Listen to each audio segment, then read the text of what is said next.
how did you get into comedy? What was your origin story?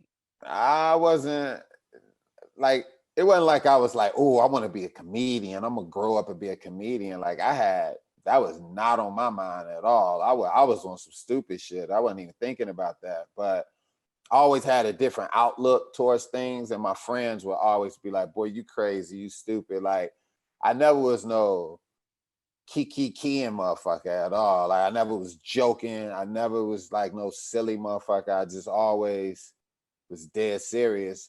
If somebody tripped and fell in front of me and my friends will laugh. I'll be more like, yo, why did they fall? Why they trip? They ain't see that chair? Like we all walked around the chair. Why didn't they see it? Did you see it? I saw it. What was on their mind that made them trip over the chair? So I will always drag things out like that. And one day my friend was like, you should do stand up.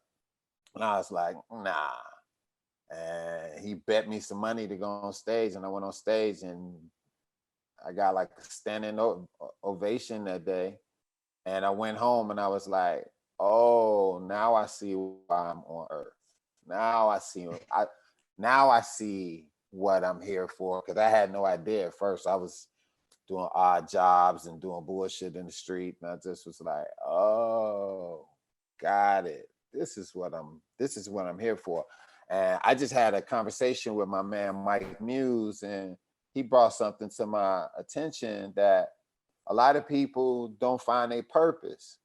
Right. And it's Right. very off, it's very odd for a person to find their purpose in life. And that's why everything is so complicated with people, because a lot of people are doing things that they don't really want to do in life, and it doesn't show their purpose for being here, or they don't even know their purpose.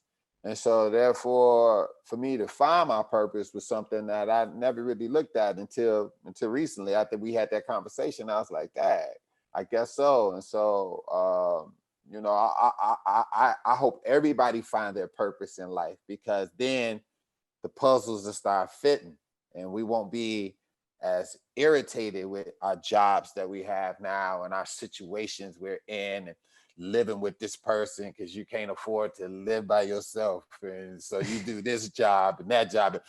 You're loving her because you really can't afford to go nowhere else. Like all, and vice versa. You're loving him. Like it's all these different situations you're in because you don't know your purpose in life. And so you have to do other things. So hopefully everybody else find their purpose too. So yeah, I had no idea. Somebody else found my purpose for me and then put it on me. And I was like, oh, this is what I'm supposed to be doing. I mean, even the Big Bang needed a catalyst. So there's always everybody needs a catalyst in their lives, somebody that's going to push them Yeah. into their Yeah. and I think, some of I don't need nobody. Yeah, we all need Yeah. somebody. Yeah, Knock we it all do. off. Stop Yeah. it. Yeah. Uh Yeah. Deon Cole. So I want to say you were like the meteoric rise, blackish, grownish, the commercials now, and now all of this the things that are coming with that. What was that point where okay, you knew you could do comedy, got that standing O, started booking jobs. I'm sure you out there, people think you're funny, ha ha ha ha. But when Mhm. did you make that break into like, oh, like this is next level? Oh, I have arrived. Man, to be honest with you, it's not one thing, because every level you on, that break is important. So the break that I had in order to open for Steve Harvey when I first started was like huge for me, because without that, a lot of people wouldn't be able to see me doing me. And then I have these different moments in life that all were like great and they all were necessary. Me writing for Conan O'Brien was great. Like that was a monumental move. When I first appeared on Def Comedy Jam, it was a monumental move. Blackish, monumental move. It's just, the different levels that you on dictate, how, I mean, it's the greatest thing at that moment. You know what I All mean? right, what was So. that check though? That one check that you were like, this, y'all paying me what?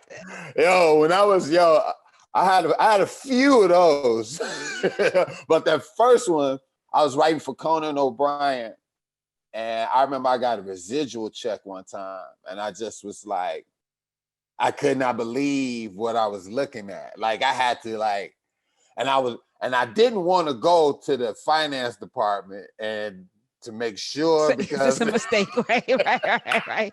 Yeah, y'all I got an did. extra zero here. You're right. But I didn't want to, you know what I mean? I was like, but then they gonna take that zero away. I'm like, I'm gonna let them find out. Right. So what did you do with it? You put it in a bag. What was the craziest, the dumbest, the most ridiculous thing you bought when you started Man, making money? well, shit, that's a whole bunch of different questions right there. The stupidest shit I bought was one day I flew to New York and bought a sweater and flew back home, flew back to LA. That was just Was it a some dumb coochie? shit. What? It was just What? it was a dumbass Gucci sweater. I just was like, I'm gonna fly out there, buy it, hang out, and I'm gonna fly back just because. And I did that Because you dumb can. shit. Yes. I just did. That was just some dumb shit I did. A big purchase that I made. I mean, I bought. I mean, I just bought the black kit. Car, jewelry, all that kind of dumb shit. I bought all that.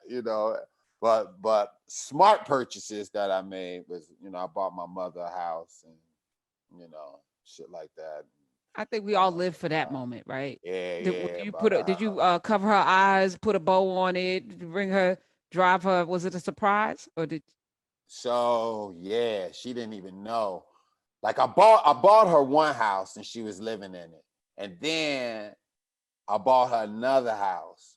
And so I was like, I'm gonna get this. I said, I'm gonna get her another house that's like kind of bigger with her. Cause my mother, she had like a hard time walking. So I was like, so I found this house that somebody had lived in where they had put like access ramps and lower light switches and all this stuff in there. It was already there. And I was like, I gotta put her in it. And told her to go look at it. She looked at it. She was like, "This nice," and I was like, "It's yours." And she just lost it. Couldn't believe it. Like what? And I was like, "Yeah." So yeah, I bought her two houses.